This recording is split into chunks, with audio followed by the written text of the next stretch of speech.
Jadi kali ini pembahasan kita tentang ini ya, teman-teman, tentang kesetimbangan kimia, yaitu faktor-faktor yang mempengaruhi kesetimbangan. Kita bahas satu-satu. Jadi untuk yang kesetimbangan kimia itu ada beberapa faktor yang dapat mempengaruhi kesetimbangan, itu dikenal sama asas Lee Sedley, teman-teman. Yaitu yang pertama itu adalah perubahan konsentrasi, ya kan? Terus yang kedua itu perubahan tekanan dan volume. Ini bisa disatukan ya, karena saling berhubungan. Terus yang terakhir adalah perubahan suhu. Yang pertama untuk perubahan konsentrasi, keterangannya jika ada reaksi teman-teman nih, reaksi COOH2 6 kali 2 plus ditambah 4 Cl min menjadi COCl4 2 min plus 6H2O. Itu apabila kita menambahkan reaktan yang ini nih, ini kita tulisnya reaktan 1, 2, 3, dan 4 ya. Kalau kita menambahkan reaktan 1, otomatis untuk atau supaya reaksinya tetap setimbang, maka reaksi akan bergeser ke kanan ya, atau ke arah produk gitu.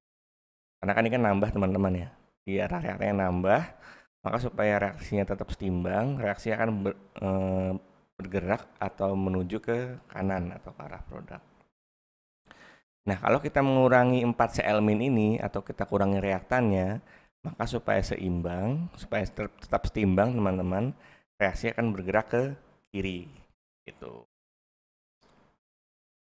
Nah, gimana kalau COCl4? Kalau kita tambahkan COCl4, berarti otomatis reaksi akan bergerak ke kiri supaya reaksinya tetap setimbang gitu. Kalau kita tambahkan 6H2O, reaksi akan bergerak ke kiri juga supaya reaksi tetap setimbang. Nah, ini ada rangkumannya ya. Contohnya reaksi A plus B menjadi C plus D. Kalau kita menambahkan A atau B, maka reaksi akan bergerak ke kanan untuk menyetimbangkan atau supaya setimbang reaksinya. Kalau kita menambahkan C atau D, maka reaksi akan bergerak ke kiri ya kan, atau ke arah reaktannya, ke A atau B. Kalau kita mengurangi konsentrasi A atau B, maka reaksi akan bergerak ke kiri ya kan. Ini teman-teman. Nah, gimana kalau kita mengurangi C atau D, maka reaksi akan bergerak ke, nah, jadi seperti itu ya. Jadi reaksi itu bergerak ke arah yang tidak ditambahkan, atau reaksi itu bergerak ke arah yang dikurangi. Sama aja ya teman-teman ya. Nah, sekarang gimana mengaruh tekanan dan volume terhadap reaksi kan? Nah, kita tahu untuk hukum gas ideal itu kan rumusnya itu atau persamaannya adalah PV nRT ya kan. PV nRT, gimana kalau kita pindahkan nih V-nya ke sini, itu sama dengan P sama dengan N per V dikali RT ya kan, dimana N per V ini adalah molaritas ya teman-teman, yang kita tahu ya, molaritas. Nah, kalau misalnya tekanan itu ditambah, otomatis misalnya ada reaksi yang ini ya teman-teman nih, A menjadi 2D ya kan. Ketika tekanan ditambah, maka jumlah D ini akan 2 kali lipat dibanding A ya kan. Ketika tekanan ditambah, otomatis supaya reaksinya setimbang, maka reaksi akan bergerak ke arah kiri teman-teman, supaya A-nya ini lebih banyak dibanding, supaya A-nya ini tetap sama dengan si D ini gitu. Bukan lebih banyak ya, salah. Supaya A-nya tetap sama dengan D ini kalau misalnya tekanannya ditambahkan gitu. Karena kan 2D ini kan dia punya konstanta 2 ya kan. Atau koefisien 2, sorry.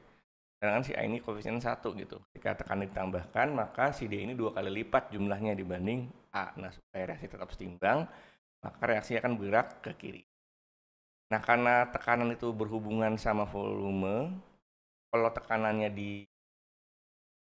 ditambahkan, tandanya salah ya. Tekanan ditambahkan ya kan, pressure ditambahkan, atau volumenya dikurangi, atau ya, volumenya dikurangi, maka tadi ya, pada reaksi A menjadi 2D, itu reaksinya akan bergerak ke kiri ya kan? Atau ke arah reaktan. Tapi ketika volumenya tekanannya dikurangi atau volumenya ditambahkan, berarti reaksinya bergerak ke arah kanan ya, atau ke arah produk gitu.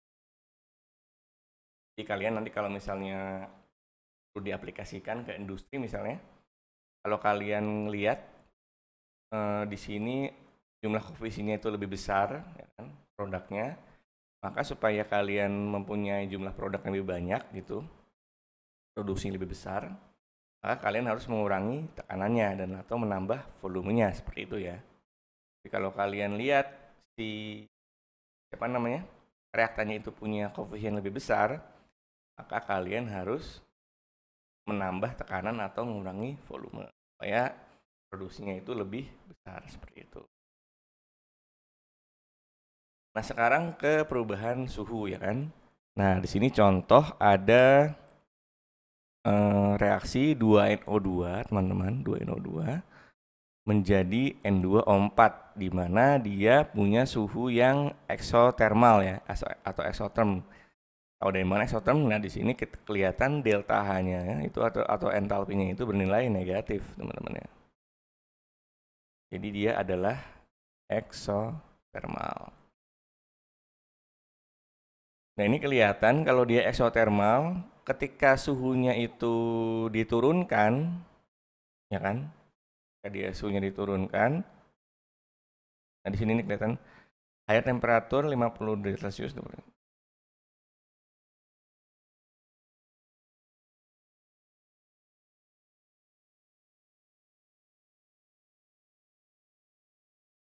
Nah, ketika suhunya diturunkan, maka reaksi itu akan bergerak ke arah kanan malah ya, ke arah kanan ya, karena dia eksotermal ya. Tapi ketika suhunya dinaikkan, reaksi itu akan bergerak ke arah kiri gitu, atau ke arah yang NO2 gitu. Nah, ini kita lihat nih, untuk yang reaksi eksotermal atau delta H-nya negatif, kan? Ini berarti yang delta H positif ya, yang endotermal ya. Nah, untuk yang reaksi eksotermal, dia akan apabila suhunya dinaikkan ya, yaitu akan ke arah kiri teman-teman nih. Tapi ketika dia suhunya diturunkan, dia itu akan ke arah kanan atau ke arah produk untuk yang reaksi eksotermal. Nah, gimana kalau yang endotermal? Yang endotermal itu karena dia membutuhkan panas, ketika suhunya dinaikkan, maka dia akan ke arah kanan atau arah produk ya.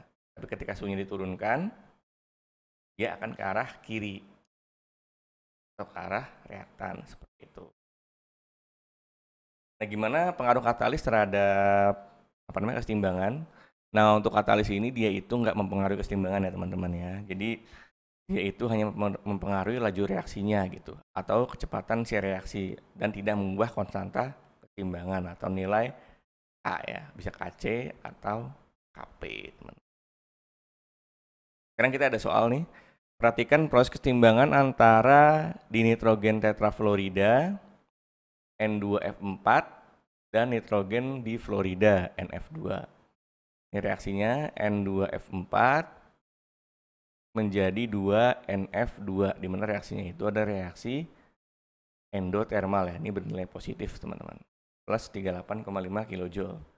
Prediksikan perubahan kesetimbangan. Yang pertama, campuran reaksi dipanaskan pada volume tetap. Ingat kalau misalnya dia reaksinya endotermal, kalau dipanaskan berarti dia akan bergerak ke arah produk ya teman-teman ya. Karena dia reaksinya membutuhkan panas ya kan. Atau ke arah atau kanan. Atau ke arah yang 2NF2 ya kan. Terus yang kedua, gas NF2 dipindahkan dari campuran reaksi pada suhu dan volume tetap. Gas NF2 ini dipindahkan atau diambil berarti dia ke arah kanan ya, arah kanan atau produk. Terus yang ketiga, yang C, tekanan pada campuran reaksi mengalami penurunan dan suhu tetap. Nah, lihat di sini yang lebih banyak koefisien adalah yang produk ya kan. Jadi kalau tekanannya itu ditambah, dia itu akan bergerak ke arah reaktan ya kan. Tapi kalau tekanannya dikurangi, dia itu akan ke arah si produk ya kan. Ini tekanannya mengalami penurunan, berarti ke arah produk ya teman. Ke arah produk atau 2NF. Terus yang terakhir, gas inert He, helium, ditambahkan ke dalam campuran reaksi pada volume dan suhu tetap. Nah ini nggak ngaruh ya teman-teman ya, nggak ada ngaruh. Karena reaksinya itu kan N2F4 ditambah NF2, sedangkan gas helium ini bersifat inert atau nggak bereaksi. Oke teman-teman, begitu aja tentang apa namanya faktor yang perlu timbangan atau asas Sedley. Semoga bermanfaat materinya. Terima kasih.